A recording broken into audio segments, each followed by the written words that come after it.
తాకట్లో ఉన్న బంగారాన్ని విడిపించి ఆ రోజున మార్కెట్ ధర కట్టి మిగిలిన డబ్బును మీకు అందిస్తుంది కొమ్మూరి గోల్డ్.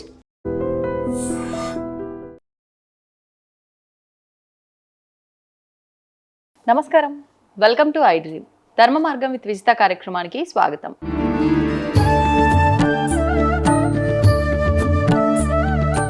నమస్కారం అమ్మా. ఆశీస్సులు తల్లి. అమ్మ, ద్వాదశ జ్యోతిర్లింగాలకు సంబంధించిన విషయాలు మాట్లాడుకుంటూ వస్తున్నాం. మరి ఇక ఇప్పుడు కాశీ గురించి, కాశీ విశ్వనాథుడి గురించి మాట్లాడుకుందాం. కాశీ గురించి నిజంగా ఎంత మాట్లాడుకున్నా తక్కువే. మహాశ్మశానం అంటారు, మోక్షానికి మార్గము అంటుంటారు, రకరకాలుగా చెప్తుంటారు. మరి అసలు ఈ కాశీ నగరం యొక్క విశిష్టత, స్వామి యొక్క వైభవం గురించి వివరించండి. నువ్వే చెప్పావు మాటల్లో, అది దాని గురించి మనం చెప్పుకోలేమని. 1000 శిరస్సులున్న ఆదిశేషుడు కూడా ఆ కాశీ గురించి వర్ణించలేదని చెప్పలేరని అంటారు. అలాంటిది ఏదో భగవంతుడు మనకి నిజంగా మనని అనుగ్రహించినంత వరకు మనం చెప్పుకుని తప్పకుండా తరిద్దాం. అంతే అమ్మ. అది సనందమానందమా వనే వసంతమానందకందం హత పాప బృందం వారాణసీనాథమనాథనాథం శ్రీ విశ్వనాథం శరణం ప్రపద్యే. శ్రీ విశ్వనాథం శరణం ప్రపద్యే.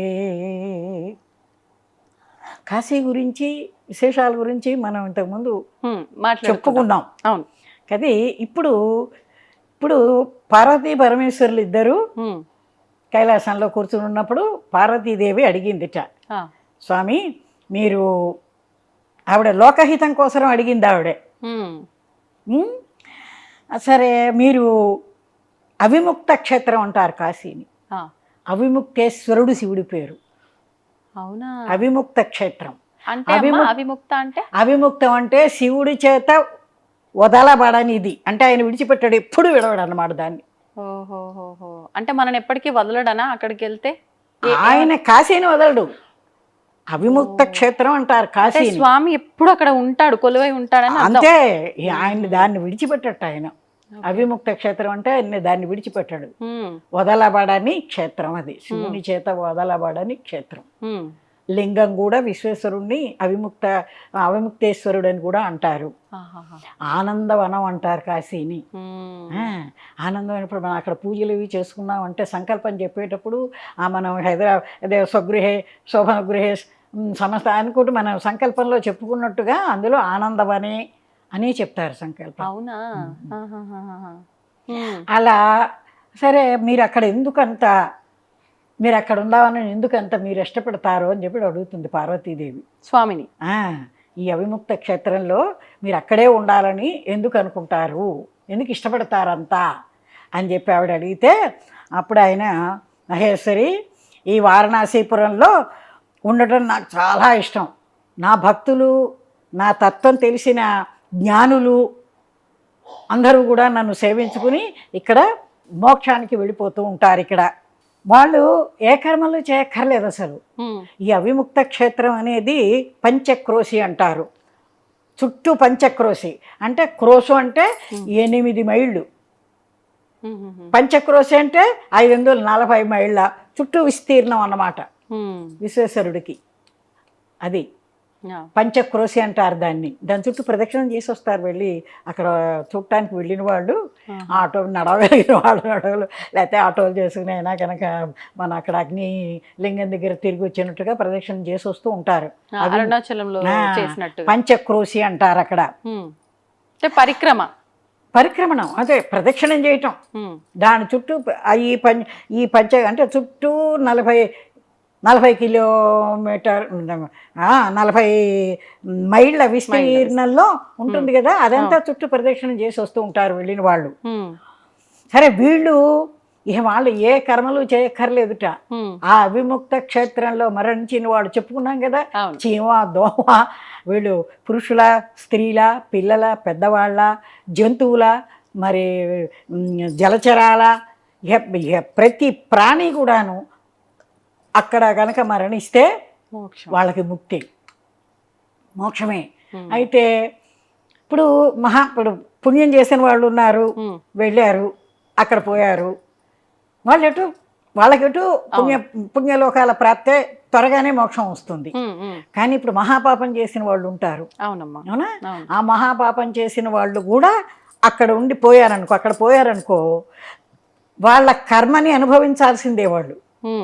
వాళ్ళకి దానికి శిక్ష ఏదో, ఆ పాపానికి తగిన శిక్షలు ఏవో ఉన్నాయి కదా నరకంలో, అవి అనుభవించి చివరికి మొత్తం మోక్షానికి పెడతారు వాళ్ళు. అంటే మళ్ళీ జన్మ అయితే ఉండదు నరకంలో.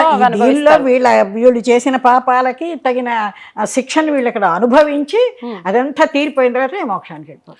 మళ్ళీ అక్కడ మరణించడమే కాదు, 9 రోజులు గాని 9 నెలలు గాని గర్భావాసం ఉన్నా కూడా పాపపు రాశి గర్భావాసం ఉండదు వాళ్ళకి. మోక్షం అంటే ఉన్న వాళ్ళకమ్మా, అక్కడ ఉండి వచ్చిన వాళ్ళకి కూడా పాపపు రాశి తగ్గిపోతుంది అని అంటారు. ఇప్పుడు 9 రోజులు 9 రాత్రులు ఉండేవాళ్ళు ఉంటారు, 9 నెలలు గర్భవాసంలో ఉన్నన్ని రోజులు ఉంటారు.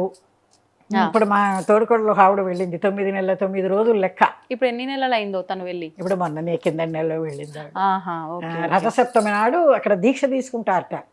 9 నెలల 9 రోజులు. ఇక అది ఆ అన్ని రోజులును వీళ్ళు ఇది దాటి ఆ ఏరియా దాటి బయటికి వెళ్ళటానికి వీల్లేదు, అక్కడే ఉండాలి. పొలిమేర దాటకూడదు. పొలిమేర గుర్తు రాలేదు, పొలిమేర దాటి వెళ్ళకూడదు. అందుకని దానికి అక్కడ దీక్ష రథసప్తమి రోజున దీక్ష తీసుకున్నదిట. 9 నెలలు 9 రోజులు అక్కడ ఉండి తర్వాత వచ్చేస్తారు. అది అందుకని అంత విశేషం అక్కడ ఉంది. వాళ్ళు ఏ కర్మలు చేయక్కర్లేదు. ఇది అవిముక్తం అనేటువంటి పేరుతో ప్రసిద్ధికి ఎక్కింది ఈ కాశీ. బ్రహ్మాది దేవతలకు కూడా దీని యొక్క గొప్పతనం విశిష్టత బ్రహ్మాది దేవతలకు కూడా తెలియదు అని చెప్పాడు పరమశివుడు పార్వతీదేవి. రహస్యం అన్నట్టు అంత నిజమే. అంత ఆ గొప్ప రహస్యమైనటువంటి క్షేత్రం అది. వాళ్ళకు కూడా తెలియదు. అయితే ఇక్కడ నా భక్తులైన వాళ్ళందరూ చాలామంది లింగాల ప్రతిష్ఠ చేస్తారు అక్కడ.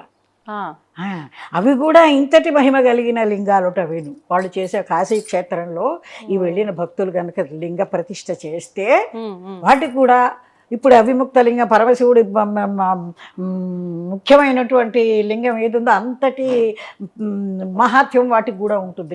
స్వయాన స్వామి వెలిసిన స్వయం అంతే లింగానికి ఆ లింగాలన్నిట్లో ఆయన ఉంటాడు. ఈ లింగాలకు కూడా కాబట్టి వాటికి కూడా అంతటి ప్రభావం ఉంటుంది అని.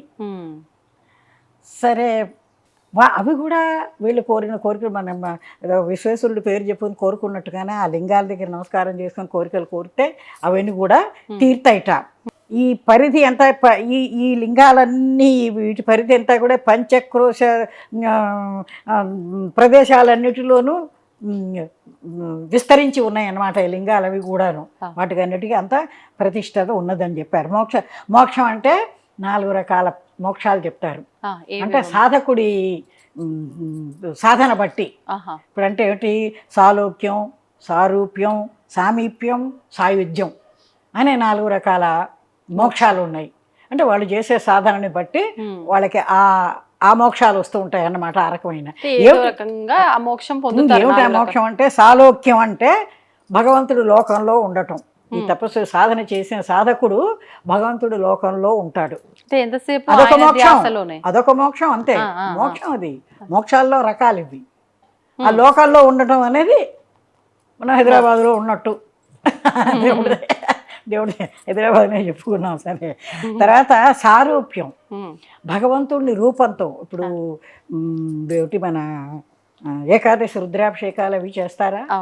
దానికి ఏం చేస్తారంటే ముందర సంకల్పం పూజ. దీనికి దాన్ని ఏమిటంటారప్పా, ఇక్కడ రాసుకున్నాను, మహాన్యాసపూర్వక రుద్రాభిషేకం అని అంటూ ఉంటారా. ఆ మహాన్యాసం అనేది మంత్రాలతోటి ఆ పరమశివుణ్ణి వీళ్ళలోకి ఆవాహన చేసుకుంటారు. సారూప్యం ఆ రూపంలోకి వెళ్ళిపోవడం అన్నమాట. సారూప్యం అంటే అది. ఆ మంత్రాలతోటి చేస్తున్న వారే శివుడుగా మారి శివుడు ఇవన్నీ వీళ్ళలోకి ఆవాహన చేసుకుని అప్పుడు కానీ శివుడి ఏకాదశి రుద్రాభిషేకం చేయటానికి అర్హత ఉండదు.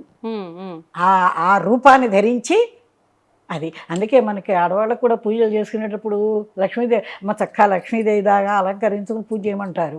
అవును. ఊరికి ఎట్ట పడితే అట్ట చెరిగిన గుడ్డలతో వాటితో వీటితో ఏదో అయింది అనిపించి అట్లా కాకుండా అమ్మవారిలాగా కిరీటాలు పెట్టుకోకపోవచ్చు, కానీ చక్కగా పసుపు కుంకుమలతోటి పూలు పెట్టుకుని లక్షణమైన పద్ధతిలో లక్ష్మీదేవిలాగా పూజ చేసుకోవాలంటారు. అంటే సారూప్యం, ఆ రూప్యాన్ని ధరించి పూజ చేయటం, ఆ రూపాన్ని ధరించి అని చెప్పి. తర్వాత సామీప్యం, భగవంతుడికి దగ్గరగా ఉండటం, సమీపం అంటూ ఉంటాం కదా, సామీప్యంలో ఉండటం. చిట్ట చివరిది సాయుధ్యం. సాయుధ్యం అంటే ఇంకా ఐక్యమైపోవటం, వీళ్ళకి దగ్గర ఉండటం, ఆ రూపాన్ని ధరించటం, ఇలాంటివన్నీ లేవు, ఇక అందులో ఐక్యమైపోవటమే. అది ఇది 4 రకాల మోక్షాలు అక్కడ చెప్పబడ్డాయి. అందుకే మోక్షపురి అంటారు కాశీని. ఆనందవనం, ఇంకోటి ఏమిటి చెప్పావు, అక్కడ కళ్యాణాలు అవన్నీ చేసుకుంటారు చూడు, మహా శ్మశానం, మహాశ్మశానం అంటారు. కానీ మరి పెళ్ళిళ్ళు ఇళ్ళు అన్నీ చేసుకుంటూ ఉంటారు కదా అక్కడ కూడా. మహా శ్మశానాల్లో పెళ్ళిళ్ళు ఎందుకు చేస్తారు? పేరైతే కానీ శ్మశానం కాదు, ఈ శ్మశానాలు కాదు, అది అదే అది అర్థం చేసుకోవాలి మనం. అది కాబట్టి అలాంటి మహాత్మ్యం ఆ కాశీలో ఉన్న అవిముక్త క్షేత్రంలో అవిముక్తేశ్వరుణ్ణి సేవించుకుంటే, అక్కడ చెప్పుకున్నాం కదా, అక్కడ మరణించిన వాళ్ళందరూ చీమాదోమతో రామనామ ఉపదేశం చేయటం, వాటితో అక్కడ వాళ్ళు ముక్తి పొందిపోవటము అనేటువంటి చాలా రకాలైనటువంటి విశేషాలు కాశీ క్షేత్రాన్ని గురించి ఉన్నాయి. ఇప్పుడు ఇంకోటి ఏమిటంటే, ఇది శివుడు విడిచిపెట్టాడు అనే దానికి, ఇప్పుడు బ్రహ్మదేవుడికి కొన్ని యుగాలు కలిస్తే ఒక రోజు, ఇప్పుడు మనకి 24 గంటలు ఒక రోజు ఎట్లాగో, ఆయనకి కొన్ని యుగాలు కలిస్తే ఒక రోజు. ఆ ఒక్కరోజు అయిందంటే ప్రళయం వచ్చేస్తుంది. ఆ ప్రళయం వచ్చినప్పుడు పరమశివుడుట ఈ కాశీ క్షేత్రాన్ని, అవిముక్త క్షేత్రాన్ని, మన ఇది ఉంటుంది కదా శూలం, ఆ త్రిశూలం మీద నిలబెట్టి, ఇప్పుడు ప్రళయం నీళ్లు జలమయం అయిపోతుంది కదా, అందులోంచి పైకి ఎత్తి పట్టుకుంటాట ఈ కాశీ క్షేత్రాన్ని, అవిముక్త క్షేత్రాన్ని పట్టుకుని, ఈ ప్రళయం అంతా ఇదైపోయి మళ్ళీ బ్రహ్మదేవుడు సృష్టి ప్రారంభం చేయంగానే అప్పుడు కింది తీసుకొచ్చి పెడతాడు. అంతటి విశేషం కాశీకి, ఆ విముక్త క్షేత్రానికి. మరి పాట పాడిందే టాపిక్ అయితే కంప్లీట్ అవ్వదు. కైలాసపతే మహాదేవ శంభో, కైలాసపతే మహాదేవ శంభో, హర ఓం నమః శివాయ, హర ఓం నమః శివాయ. జై శివశంకర సాయి శంకర ఓం నమః శివాయ, జై శివశంకర సాయి శంకర ఓం నమః శివాయ. హే త్రిపురారి భవభయహారి ఓం నమః శివాయ, హే త్రిపురారి భవభయహారి ఓం నమః శివాయ. హే ప్రళయంకర భవభయశంకర ఓం నమః శివాయ, హే ప్రళయంకర హర హర శంకర ఓం నమః శివాయ. ఓం నమః శివాయ శంకర ఓం నమః శివాయ, ఓం నమః శివాయ సాయి ఓం నమః శివాయ.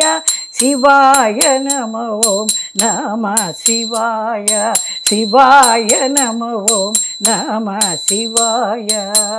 కైలాసపతే మహాదేవ శంభో, మహాదేవ శంభో. శివుడు కనిపిస్తున్నాడమ్మా కళ్ళ ముందు. చాలా చక్కగా వివరించారమ్మా, ధన్యవాదాలు. తవ్వండి, తవ్వుతూనే శివలింగం సరే దాన్ని అట్లా కప్పేసేయండి, చూపించదండి. కృష్ణ ఇస్ దేర్, మూర్తి పూజ కాదు, సాక్షాత్ బ్రజేంద్ర నందన భగవాన్ ఉన్నారు మూర్తిలో. ఏమీ ఆశించకుండా ఆరాధించే వాళ్ళు కూడా ఉన్నారా ప్రభుజీ? నిజమైన భక్తి అంటే మనకు తెలియదు కాబట్టి